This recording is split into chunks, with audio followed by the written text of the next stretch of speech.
ओम श्री गौर्या सकलार्थदं निजपदं भोजेन मुक्तिप्रदं प्रौढं विघ्नवनं हरन्तमनघं श्रीधुण्डितुण्डासिना वन्दे चर्मकपालिकोपकरणैर्वैराग्यसौख्यात् नास्तीति प्रदिशन्तमन्विदुरम् श्रीकाशिकेशं शिवम् शङ्करं शङ्कराचार्यं केशवं बादरायणं सूत्रभाष्यकृतौ वन्दे भगवन्तौ पुनः पुनः ईश्वरो गुरुरात्मेति मूर्तिभेदविभागिने व्योमवद्व्याप्तदेहाय दक्षिणामूर्तये नमः। ओम शांति शांति शांति। पूर्व पक्ष ने कहा कि वाक्य मात्र श्रवण से अथवा वाक्य श्रवण मात्र से मोक्ष नहीं होता। अगर हो जाता तो आपने जो कहा कि वेदांत सफल है बिना कर्म के, वो उक्ति सिद्ध हो जाती। लेकिन वाक्य श्रवण मात्र से मोक्ष नहीं होता है, इसका विचार यहां चल रहा है। सिद्धांति ने कहा कि जिसको साक्षात्कार होगा उसके लिए वाक्य श्रवण मात्र से मोक्ष हो जाएगा और फल की प्राप्ति होगी। इसमें दो तीन अलग अलग प्रकार से विचार कर सकते हैं। एक, जैसे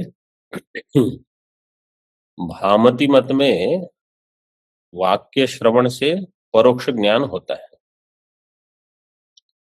और निधिध्यासन से वो अपरोक्ष ज्ञान मानते हैं। परोक्ष ज्ञान का अपना एक फल बताया गया है। मोक्ष फल भले न हो परोक्ष ज्ञान का, लेकिन जैसे पंचदशी में कहा है सप्तम अध्याय में, तो प्रथम अध्याय में भी है, परोक्ष ज्ञान से पाप वृत्ति की निवृत्ति हो जाएगी। अथवा जिसको हम उपनिषद में सद धातु का शद्ल गति अवसान, विशरण गति अवसानन, विशरण गति अवसाधन शु। तो इसमें अगर आप कहते हो कि अपरोक्ष ज्ञान से अविद्या का विशरण नाश होता है, तो परोक्ष ज्ञान से अवसाधन अर्थ ले सकते हो। अवसाधन का अर्थ क्या है? शिथिलीकरण। शिथिलीकरण। तो संसार का नाश नहीं भी हुआ तो भी संसार शिथिल हो गया। पहले जितने रजोगुण से आप कुछ कार्य करते थे, जितने राग द्वेष से आप विषय की ओर भागते थे, अब वो नहीं रहेगा। शिथिलीकरण का अर्थ ये है।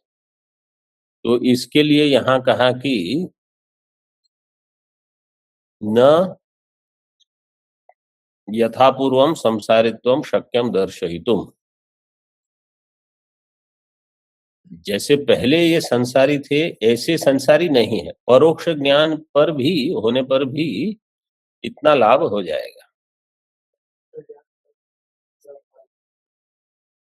सभी को ब्रह्मलोक प्राप्ति नहीं होगी। परोक्ष ज्ञान का मतलब कहाँ दिया है ऐसा प्रमाण? पंचदशी का प्रथम अध्याय। अभी आपने विषय उठाया है तो देखते हैं। परोक्षम ब्रह्म विज्ञानम शाब्दम देशिक पूर्वकम द्विपूर्वकृतम पापम कृत्स्नम दहति वह्निवत्। 63वां श्लोक है। प्रथम अध्याय में दिए हैं परोक्षम ब्रह्म विज्ञानम शाब्दम देशिक पूर्वकम, परोक्ष ज्ञान का फल। प्रथम अध्याय 63। बुद्धि पूर्व कृतम पापम कृत्सम दहति वन्यवत, ये है परोक्ष ज्ञान का फल, पंचदशीकार ने दिया है। और सप्तम अध्याय में परोक्ष ज्ञान अपरोक्ष ज्ञान 7 अवस्था में ये 2 अवस्थाएं भिन्न करके बताई है, एक परोक्ष ज्ञान एक अपरोक्ष ज्ञान। तो परोक्ष ज्ञान का फल यही है कि आप शोक निवृत्ति हो जाएगी। कुछ हद तक ये संभव है परोक्ष ज्ञान से। अब यहाँ जो प्रकरण है वहां कहा है कि अपरोक्ष ज्ञान से साक्षात्कार, साक्षात्कार का अर्थ है तत्वम पदार्थ का शोधन होने के बाद महावाक्य श्रवण हुआ। पदार्थ शोधन का अर्थ है कि जैसे हम अहम अथवा त्वम इस शब्द का उच्चारण सुने, उसके साथ उसका अर्थ प्रकट होता है कि चैतन्य। अहम का अर्थ है चैतन्य, तत्वमसि में त्वम का अर्थ है चैतन्य। जैसे मेरी बुद्धि में चैतन्य ही उपस्थित हो तो पदार्थ शोधन हो गया, उनको साक्षात्कार होगा। उनके लिए जो मुख्य फल है वो होगा संसारित्व का नाश। विवरण प्रस्थान में परोक्ष अपरोक्ष ज्ञान ऐसे भेद नहीं करके अपरोक्ष और दृढ़ अपरोक्ष इस प्रकार से बताते हैं। उसका अर्थ यही देना है कि ज्ञान हमेशा अपरोक्ष होता है, ऐसा विवरण प्रस्थान में मानते हैं हम। तो अपरोक्ष ज्ञान तो हुआ लेकिन फल अभी प्राप्त नहीं हुआ है, संसार निवृत्ति। इसलिए जो पूर्व पक्ष ने कहा कि यथा पूर्वम सुख दुखादि दर्शनात्, राग द्वेष आदि दर्शनात्, जो भी उनको लगता है तो वो है, तो अधिक सतर्क निधिध्यासन का अर्थ क्या है कि आप चैतन्य के प्रति अधिक सतर्क हो जाओ और पंचकोश के प्रति, अवस्थात्रय के प्रति आपका इतना ध्यान न जाए। तो चिंतन चैतन्य का हो रहा है।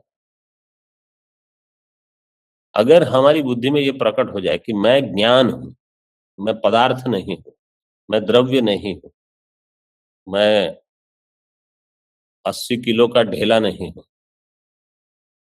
मैं ज्ञान मात्र हूं, प्रकाश स्वरूप हूं, ये प्रकट हो तो पदार्थ शोधन हुआ।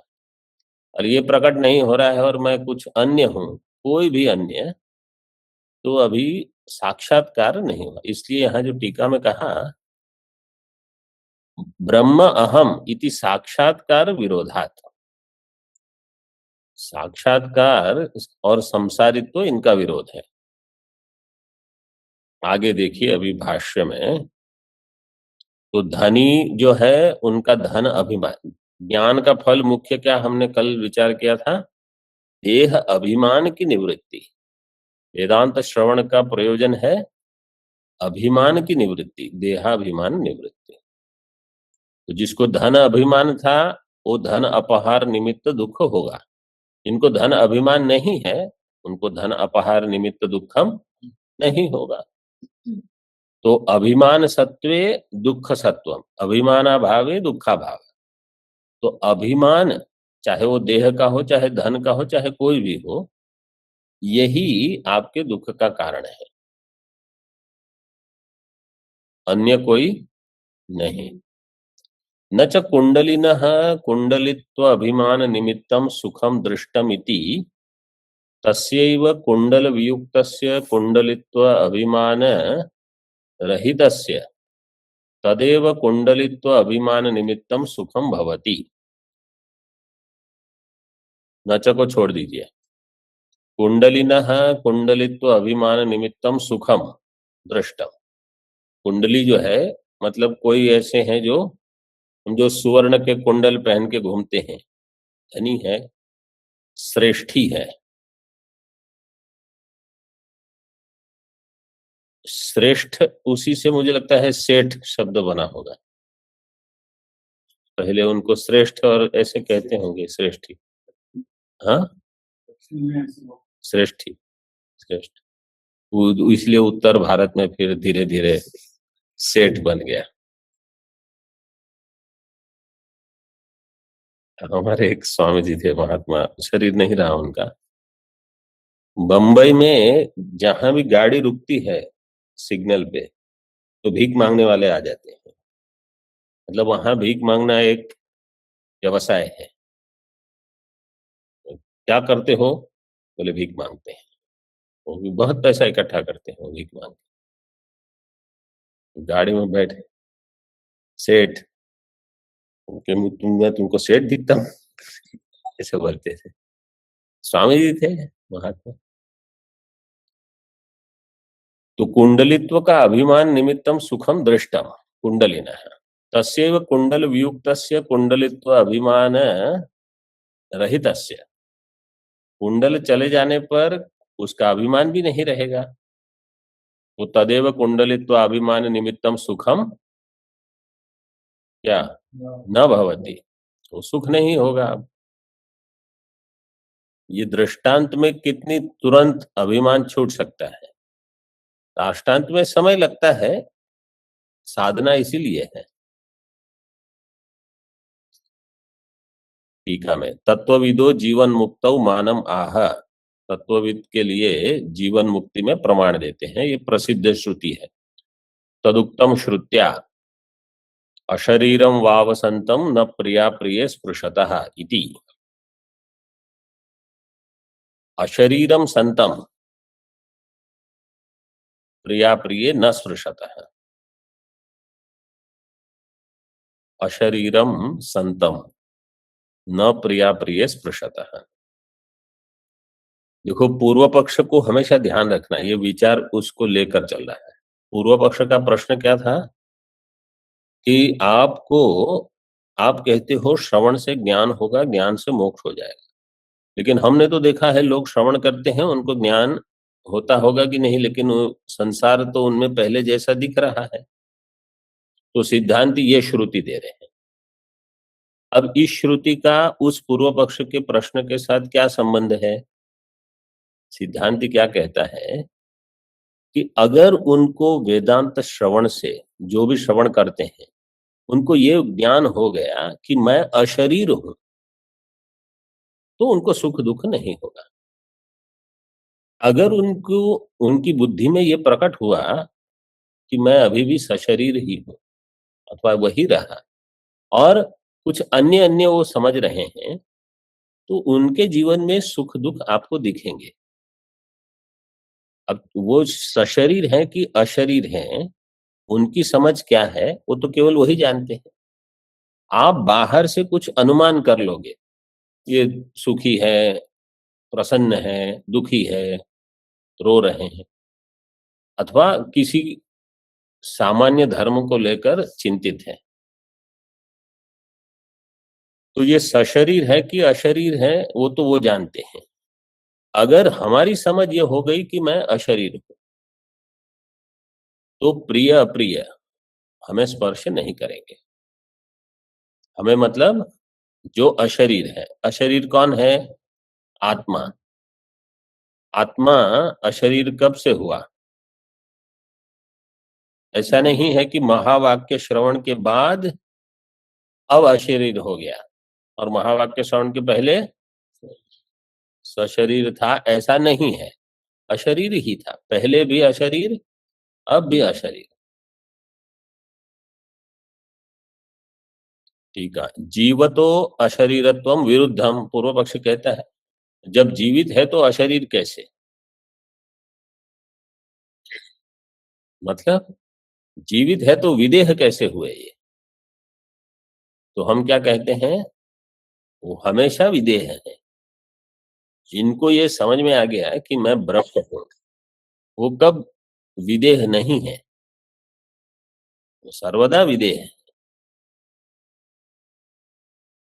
तो ये जो विदेह मुक्ति शब्द है ना, इसके ऊपर भी चिंतन कर सकते हैं। विदेह मुक्ति का अर्थ क्या है?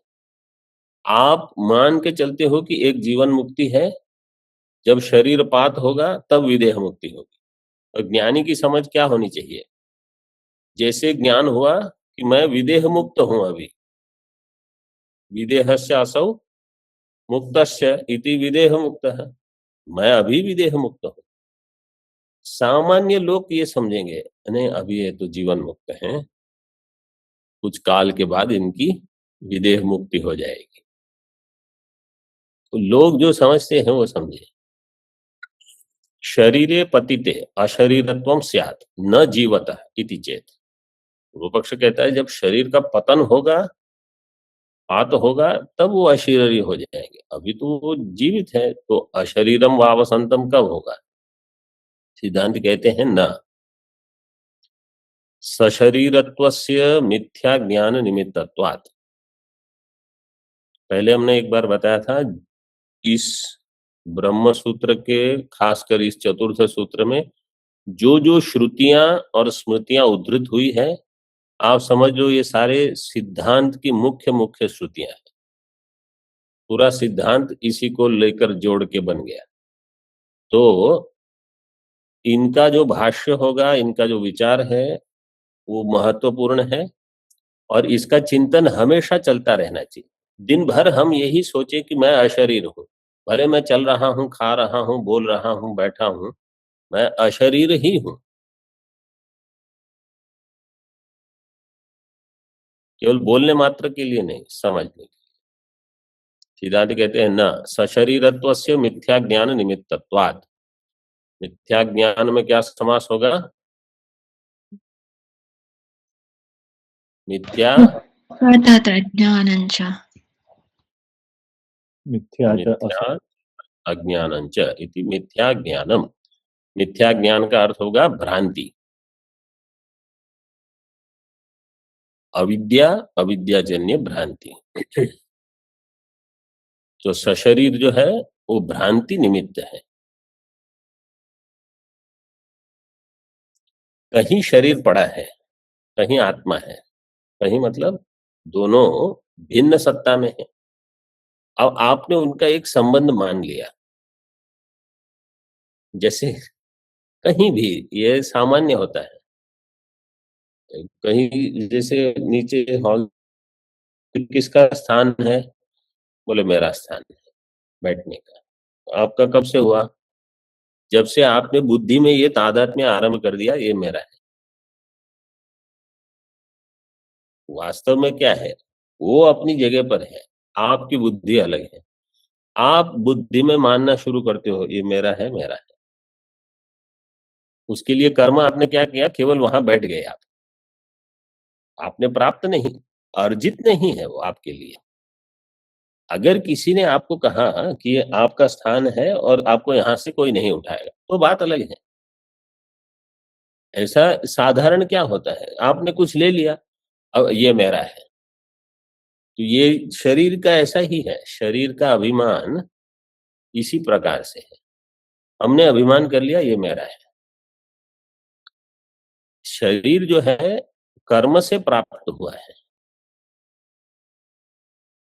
उस उतने हद तक अगर आप ये मानते हो कि इस जीव ने भ्रांति से कर्म किए, उससे शरीर की प्राप्ति हुई, इसलिए अब हमें इसको भुगतना है अथवा इसका अच्छा उपयोग करना है, तो वहां तक ठीक है। लेकिन उसके अभिमान से अगर सुख दुख से हम व्यथित होते हैं, तो वो मिथ्या ज्ञान निमित्त है। नहीं आत्मनः शरीरात्माभिमान लक्षणम मिथ्या ज्ञानम मुक्त्वा अन्यतः सशरीरत्वम शक्यम कल्पयितुम। आत्मनः शरीरात्म अभिमान लक्षणम मिथ्या ज्ञानम। आत्मा का शरीर के साथ मिथ्या अभिमान लक्षण वाला जो अभिमान लक्षण वाला मिथ्या ज्ञानम, उसको छोड़कर मुक्त्वा, इससे अन्य किसी प्रकार से आप ये सिद्ध नहीं कर सकते कि आत्मा सशरीर है। मतलब आत्मा कभी सशरीर है ही नहीं।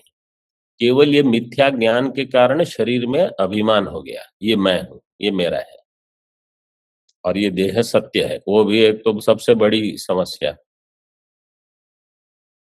टीका में आत्मनो देह संबंधस्य भ्रांति प्रयुक्तत्वात् तत्वधिया तन्नाश रूपम अशरीरत्वम जीवतो युक्तम। आत्मा का देह संबंध कैसा है? भ्रांति प्रयुक्त है।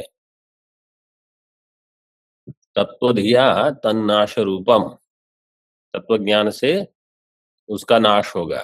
किसका? भ्रांति का नाश होगा। भ्रांति का। तन्नाश रूपम अशरीरत्वम जीवतो युक्तम, जीवतः ही हम अशरीर हैं। नेत्यादिना असंगात्म स्वरूपम तु अशरीरत्वम भ्रांत्यावृतम तत्वधिया जीवतो व्यज्यते इत्याह। एक कमरे में अंधेरा है, वहां घट पड़ा है, प्रकाश आने पर घट की उत्पत्ति हो जाएगी? नहीं हो। केवल अभिव्यक्ति होगी, घट की उत्पत्ति नहीं होगी। यही दिया है। असंग आत्मस्वरूपम, आत्मस्वरूप असंग है, अशरीर है, वो ज्ञान से उत्पन्न नहीं हुआ। केवल भ्रांत्या आवृतम, भ्रांति से वो आवृत है कि मैं असंग हूं, मैं अशरीर हूं। ये केवल भ्रांति से ये समझ आवृत हो गई है। तत्व ज्ञान से व्यज्यते, तत्व ज्ञान से उसकी अभिव्यक्ति हो जाएगी। कब? जीवतः, जीवित अवस्था में ही आप समझ लोगे कि मैं असंग हूं, अशरीर हूं। सुख दुख होते समय भी ये भान रहे कि ये सुख मेरा नहीं है, ये दुख मेरा नहीं। ये कुछ कुछ जो बिंदु है उस पर दिन भर चिंतन चलता रहे, ये अधिक महत्वपूर्ण है। भाष्य में नित्यम अशरीरत्वम अकर्म निमित्तत्वात् इति अवोचाम। अशरीरत्व मेरा कब से है? नित्यम, सदा सर्वदा मैं अशरीर हूं। और कर्म निमित्तत्व उसमें नहीं है। कैसा है? अकर्म निमित्तत्वात्, कर्म के निमित्त से मैं अशरीर नहीं हुआ। बिना कर्म के निमित्त से हम अशरीर हैं। मतलब इतने धनी हम पहले से हैं, केवल वो धन आवृत है, ढका हुआ है। मतलब सबसे बड़ी संपत्ति यही है कि हम अशरीर हैं, अनादिकाल से हम हैं और हमारा कभी नाश नहीं होगा। अब पूर्व पक्षी कुछ प्रश्न करते हैं। वो कहते हैं देहात्मनो संबंध सत्य इति शंकते, देह और आत्मा का संबंध सत्य संबंध है। ये न्याय वैशेषिक वाले जो हैं, अन्य मीमांसक, वो तो कर्म का संबंध मानते ही हैं। वो कहते हैं कर्म के कारण देह और आत्मा, आत्मा का कर्म से संबंध है, कर्म से देह की प्राप्ति है, तो संबंध सत्य है। इति शंकते तत्कृत धर्माधर्म निमित्तम सशरीरत्वम इति चेत। तत्कृत धर्माधर्म निमित्तम, तत् से क्या लेंगे? अशरीर कृतम। अशरीर से लेंगे आत्मा। आत्मकृत धर्माधर्म निमित्तम सशरीरत्वम, आत्मा जो है वो धर्म अधर्म करेगा, क्योंकि उनके मत में तो अशरीर नहीं है आत्मा। किसके? ये न्याय वैशेषिक मीमांस, वो अपने आप को हमेशा सशरीर मानेंगे। तो उनके मत में आत्मकृत धर्माधर्म, धर्माधर्म कहाँ रहेंगे? न्याय गुण, न्याय में, आत्मा में। आत्मा धर्माधर्म करेंगे, फिर शरीर की प्राप्ति होगी। अथवा मीमांसक के लिए भी ऐसे ही मानते हैं वो। मतलब ऐसे नहीं मानते कि आत्मा में धर्म अधर्म है, लेकिन आत्मा का धर्म अधर्म के साथ सीधे संबंध मानते हैं। इसलिए सशरीरत्वम इति चेत। सिद्धांत कहेंगे न, शरीर संबंधस्य असिद्धत्वात् धर्माधर्मयोर आत्मकृतत्वा सिद्धेः। शरीर संबंध असिद्ध है आत्मा का। आत्मनः शरीर संबंधस्य असिद्धत्वात्, आत्मा का शरीर के साथ संबंध सिद्ध नहीं है। धर्माधर्मयोः आत्मकृतत्व असिद्धे है। देखो यहाँ तत्कृतत्व के लिए आत्म शब्द दे दिया ना। आत्मकृतत्व धर्माधर्म में है, उसमें प्रमाण क्या है? वो आप न्याय वाले कहोगे, हमारे आचार्यों ने कहा, बोले आप अपने शिष्यों को पढ़ाओ। टीका में तन्नाशार्थम कार्यापेक्षा इति भाव है। तन्नाशार्थम का अर्थ है सशरीरत्व, सशरीर के नाश के लिए कार्य की अपेक्षा होगी। आत्मनः शरीर संबंधे जाते धर्माधर्मोत्पत्ति तस्याम सत्याम संबंध जन्म इति अन्योन्य आश्रयात् एकस्या सिद्ध्या द्वितीयस्य असिद्धिः स्यात् इति परिहरति। परिहरति न।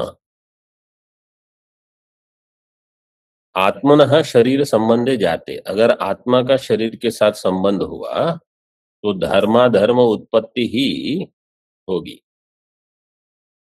आत्मा का शरीर के साथ संबंध, संबंध होने से धर्माधर्म, धर्माधर्म होने से संबंध जन्म, संबंध जन्म आत्मा और शरीर के संबंध का जन्म। इन्होंने क्या कहा? धर्माधर्म कब होंगे? जब आत्मा और शरीर का संबंध होगा, तब आप कुछ कर्म करोगे, तब धर्माधर्म उत्पन्न होंगे। बिना आत्मा और शरीर के संबंध के धर्माधर्म की उत्पत्ति नहीं होगी। ये एक हो गया। और धर्माधर्म होंगे तो आपको अगला शरीर मिलेगा।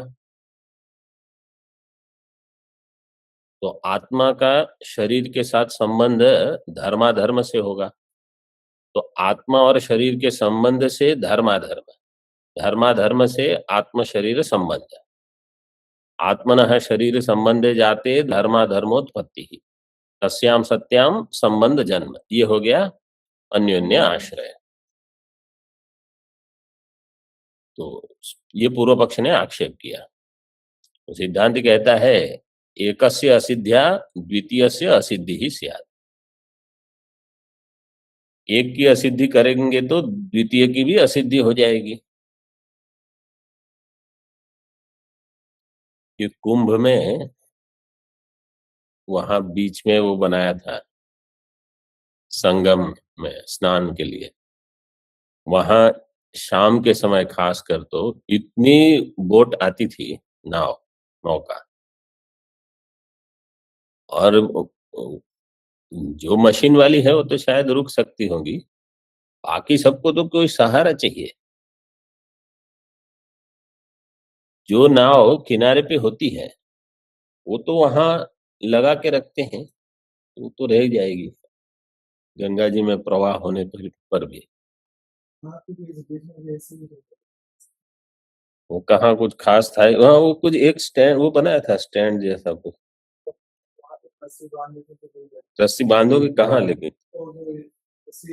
लेकिन सबको अंदर तक जाने की जगह हो तब तो वहां रस्सी बांधोगे। वही मैं बता रहा हूँ कि जो नाव अंदर तक पहुंची है उसको तो आश्रय मिल गया, लेकिन जो नाव अंदर तक नहीं पहुंची वो बाहर है, वो तो बाहर किसी अन्य नाव को बांधेगा। तो मान के चलता है कि वो पहले से बंधी हुई है। अब समझो दूसरी तीसरी पीछे जो आती हैं, वो सोचता है मैं इसको बांध के रखूंगा, उसने वहां बांध के रखा। एकस्य असिद्ध्या अन्यस्य असिद्धि, अन्योन्य आश्रित। वो सोचते हैं मैं इनके आश्रित रहूंगा, वो सोचते हैं हम इनके आश्रित रहेंगे, तो दोनों बह जाएंगी अगर प्रवाह बढ़ गया तो ये वैसा ही है। इति परिहरति न सिद्ध भाष्य में हमने देखा शरीर संबंध से असिद्धत्वात्, आत्मा और शरीर का संबंध ही असिद्ध है, इसलिए तत्कृत धर्माधर्म भी असिद्ध होंगे। ननु एतद्देह जन्य धर्माधर्म कर्मण एतद्देह संबंध हेतुत्वे स्यात् अन्योन्य आश्रय। एतद्देह जन्य धर्माधर्म कर्मण, इस देह का पूर्व पक्ष क्या कह रहा है, आपका अन्योन्य आश्रय ये गलत है।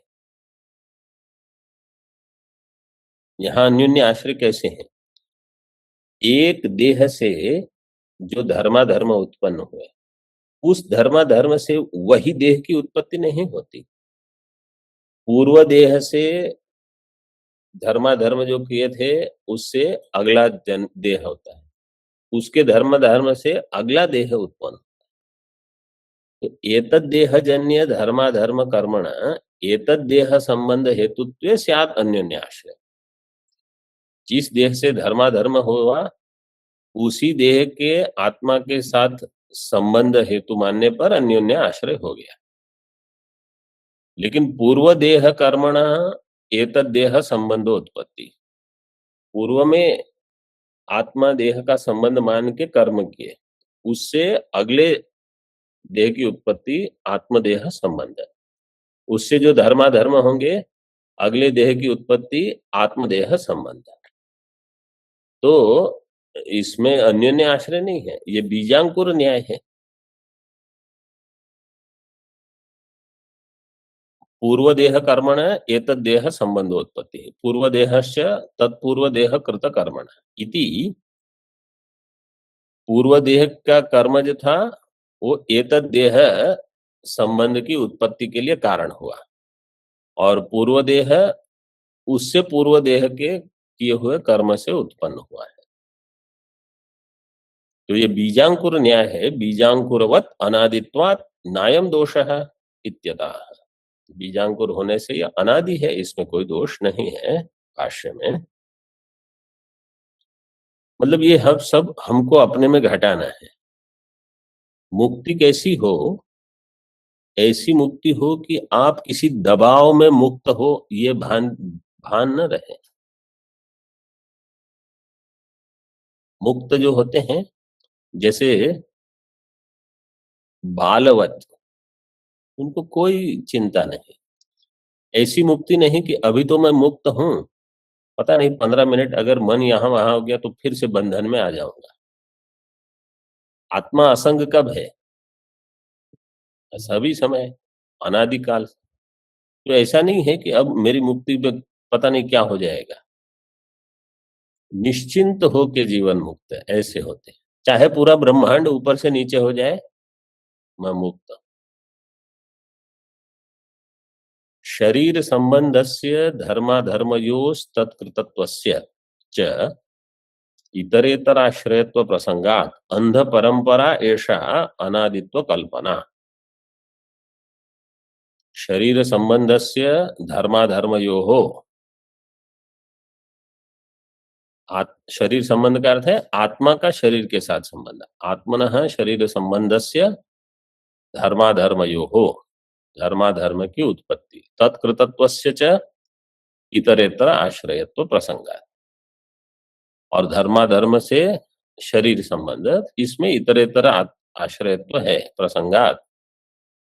अगर आप कहोगे ये परंपरा है, बोलिए अंध परंपरा है। अंध परंपरा ऐसा, कभी आत्मा और शरीर का संबंध पहले भी हुआ ही नहीं, तो उससे धर्माधर्म, फिर उससे अगला आत्म शरीर संबंध, ये सब भ्रांति जन्य है।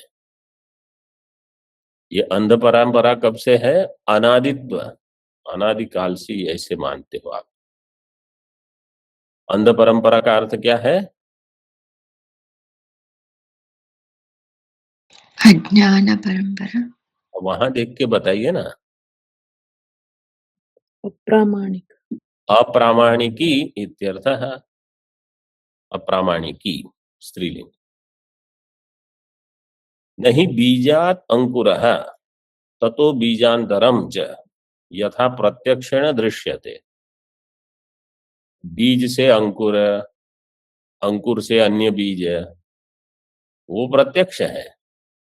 इसलिए हम वहां बीजांकुर न्याय को मान सकते हैं। प्रत्यक्षेण दृश्यते तद्वद आत्मनो देह संबंधः पूर्व कर्म कृतः प्रत्यक्षः नापि प्रत्यक्ष नहीं, नहीं का अन्वय वहां आत्मा का देह संबंध प्रत्यक्ष नहीं है, और वो पूर्व कर्मकृत है वो भी प्रत्यक्ष नहीं है।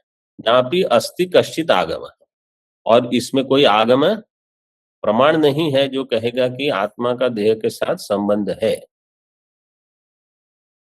तो कोई कहेगा पूरा कर्म कांड तो इसी के ऊपर खड़ा है कि आत्मा का देह के साथ कुछ संबंध है, फिर आप कर्म करो धर्माधर्म, उससे आपको पुण्य पाप सबकी प्राप्ति होगी। तो वो अध्यारोप है, वो मान अनुवाद मात्र है। आपने जो संबंध मान लिया है उसी का वो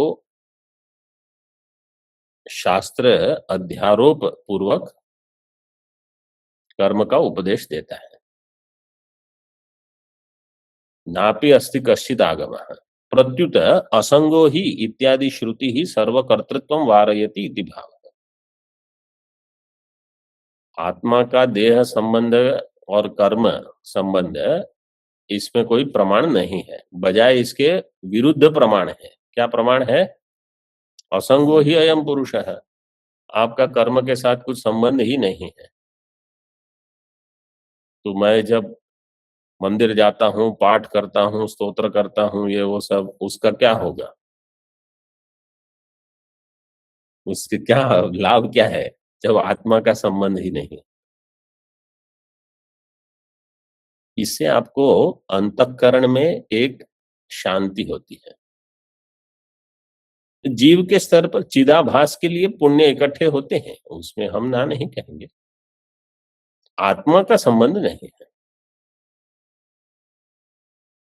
लेकिन चित्त शांत होने पर जो संस्कार हुए हैं, ऐसे संस्कृत मन में वेदांत विद्या प्रकट हो सकती है। और जो अंतःकरण मलिन है, अस्त व्यस्त है, व्यथित है, वहां नहीं होगा। तो सर्वकर्तृत्व,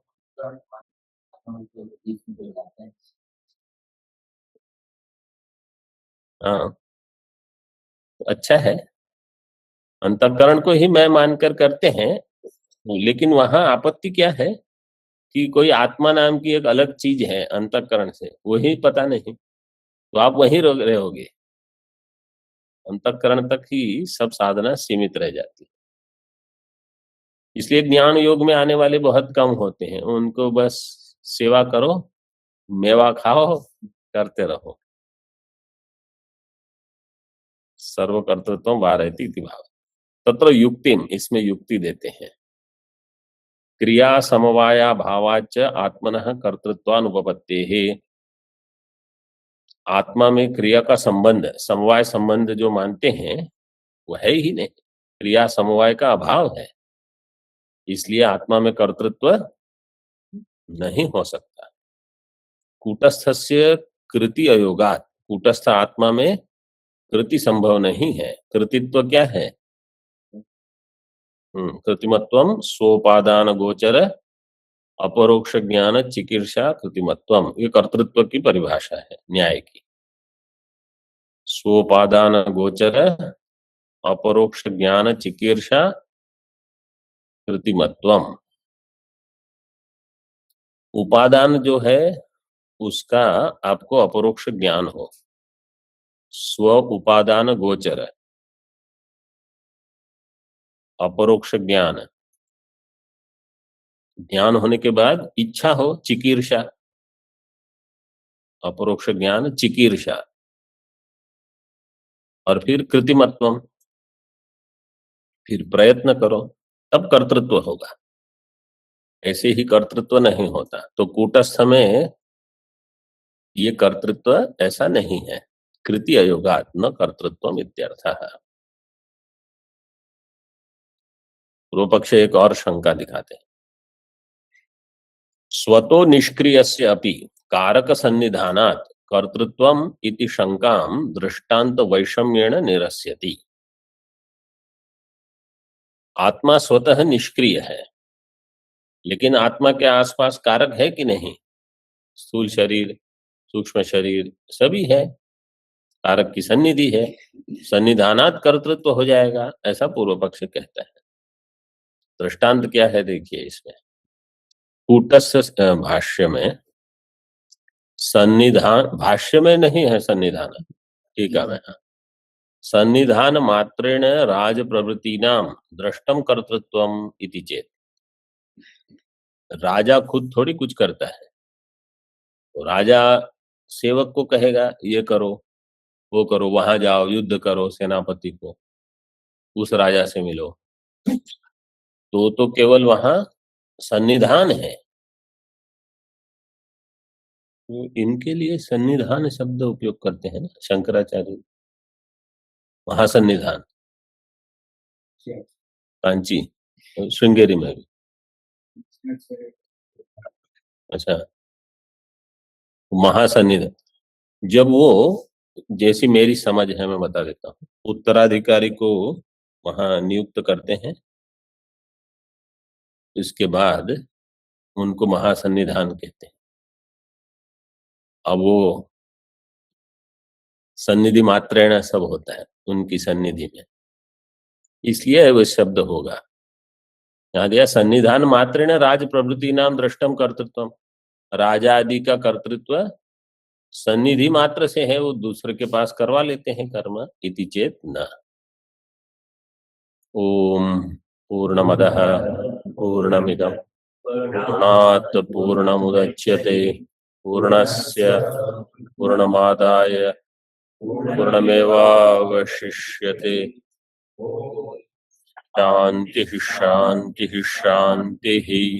शंकरं शंकराचार्यं केशवं बादरायणं सूत्रभाष्यकृतौ वन्दे भगवन्तौ पुनः पुनः।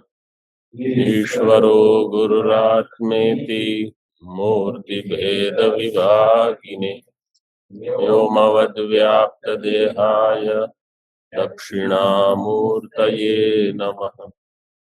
ओम शांति शांति शांति।